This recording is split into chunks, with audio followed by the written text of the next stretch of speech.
É comum escutarmos nas mídias e redes sociais a importância de cuidar da saúde, ter uma boa qualidade de vida, uma alimentação mais regrada e fazer atividade física. Mas já se questionou se você tem uma boa saúde? Saberia avaliar como anda a sua saúde? Se a sua resposta é do tipo "não faço ideia de como avaliar minha saúde", então, para ajudar você, vou apresentar 5 indicadores que considero os mais importantes para avaliar seu estado de saúde. O primeiro deles é o IMC, que é o Índice de Massa Corporal. É uma medida internacional usada para calcular se uma pessoa está no peso ideal ou em sobrepeso. O IMC é determinado pela divisão da massa do indivíduo pelo quadrado de sua altura, onde a massa, o peso da pessoa, é em quilograma e a altura em metros. Só para você ter uma ideia, esse tema é trabalhado nas escolas, geralmente em educação física no ensino fundamental, ensinando os alunos sobre o índice, a sua importância e como calcular. Então, de acordo com a tabela que estou apresentando, o resultado considerado desejável, normal, seria entre 18,5 e 29,5 quilos por metro quadrado. Sendo que valores acima disso seria considerado uma pessoa com sobrepeso ou, se não, níveis de obesidade. E abaixo desse valor considerado uma pessoa abaixo do peso, o que também não é saudável. Para um adulto, o índice entre 20 e 22 indica a quantidade ideal, saudável, e que está associado com maior tempo de vida e menor incidência de doenças graves. Coincidentemente, essa relação é que muitas pessoas consideram ser o mais esteticamente atraente. Veja só. Entretanto, é importante ressaltar que o índice entre 19 e 25 também é considerado um intervalo bastante aceitável, pois está igualmente associado à boa saúde. Lembre-se que o sobrepeso está relacionado a vários problemas de saúde, como hipertensão, doenças cardíacas, diabetes tipo 2, além de problemas físicos como artrose, pedra em vesícula, artrite, cansaço, refluxo, esofágio e entre outros. Outra questão que trago é que o excesso de massa muscular também gera sobrepeso. Aí, como no caso de alguns fisiculturistas. Nesse caso, você pode até pensar: mas é músculo, não é gordura, então é saudável. Bom, não vou me alongar aqui discutindo se isso pode causar ou não algum problema de saúde, ou se é saudável ou não.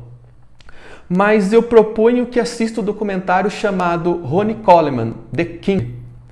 Caso não tenha assistido ainda, e a partir desse documentário, faça sua reflexão e tire suas próprias conclusões.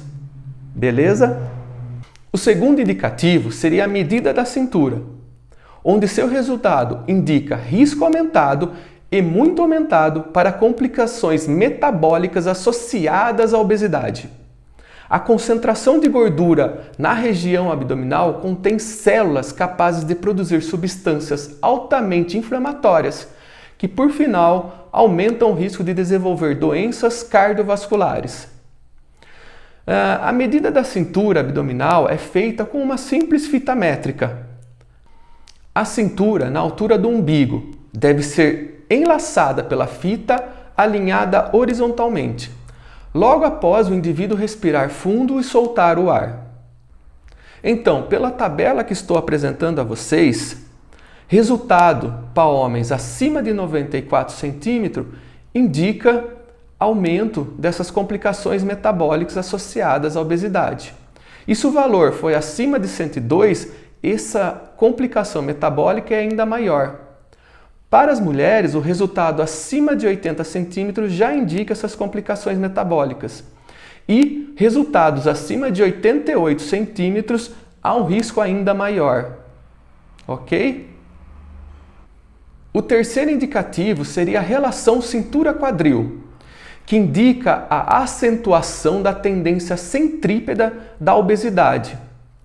Sendo assim, o cálculo permite avaliar, a partir das medidas da cintura e do quadril, o risco que uma pessoa tem de desenvolver uma doença cardiovascular, ou diabetes, ou pressão alta e até situações mais graves como um AVC ou um infarto.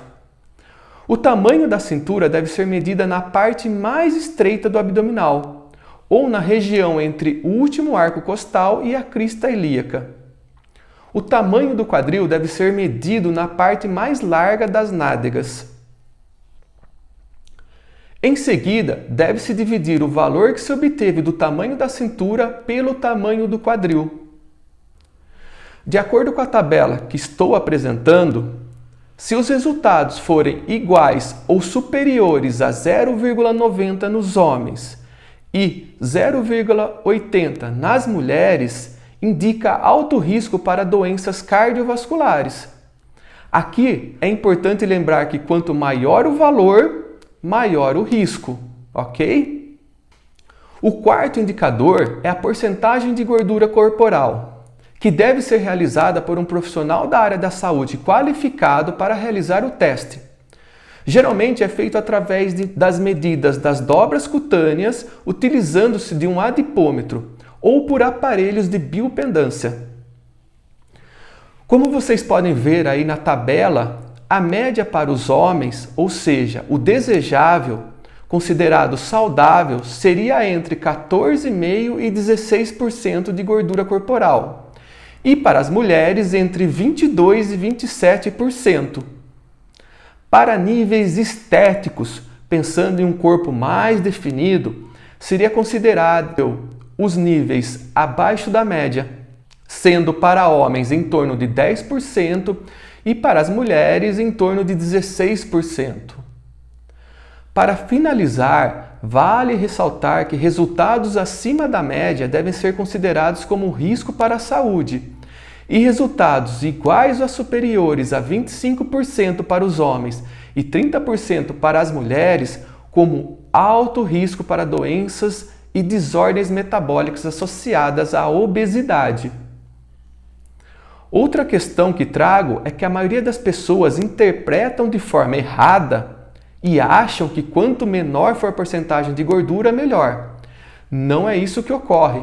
Nesse caso, valores iguais ou abaixo de 5% para os homens e 12% para as mulheres estão classificados como alto risco para doenças e desordens metabólicas associadas à desnutrição, ok?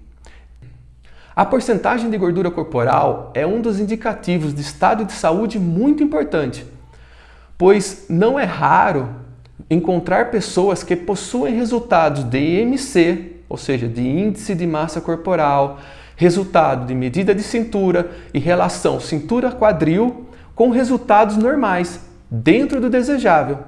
Porém, quando se realiza a avaliação da porcentagem de gordura corporal, descobre-se um excesso de gordura, o que não é bom, pois gordura em excesso no organismo podem desencadear diversos problemas de saúde. Nesse caso, seria aquela pessoa classificada como uma falsa magra ou falsa saudável. Por isso, a importância de realizar essa avaliação. Compreendeu? O quinto e último indicador são os exames médicos, o famoso check-up, realizado por um médico e que devemos fazer periodicamente. Geralmente, são exames relacionados ao perfil lipídico, perfil hormonal, rim, fígado, sangue, coração, enfim, vai de acordo com os critérios do médico. Pode ser que já tenha escutado ou até mesmo utilizado desse argumento para não realizar seus exames de rotina. Algo do tipo, eu ir ao médico? Eu não, vai que descubra alguma doença. Ou algo desse tipo. O que tenho a dizer a respeito sobre isso é um insight que diz: antecipação é poder, reação é fraqueza. Vou repetir, antecipação é poder, reação é fraqueza. Então, se você for pego de surpresa com algum problema na área da saúde, provavelmente foi porque você não se antecipou. Talvez por não ter feito os exames médicos que deveria fazer periodicamente. Pense nisso. Outro ponto importante que destaco aqui é que normalmente me deparo com pessoas que fizeram seus exames de rotina e os resultados foram normais, desejáveis, ou seja, não possuem nenhuma alteração no organismo.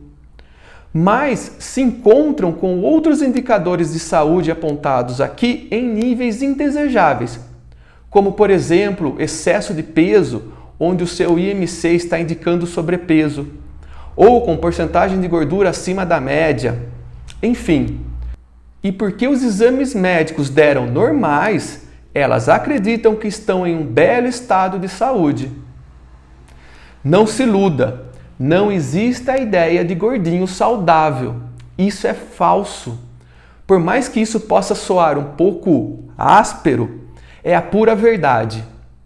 Se algum dos outros indicadores estiverem fora do padrão, do nível desejado, em um momento ou outro da sua vida poderá desencadear algum problema de saúde, certo? Agora que você já sabe como avaliar sua saúde, é só colocar em prática e saber se você é uma pessoa saudável ou não.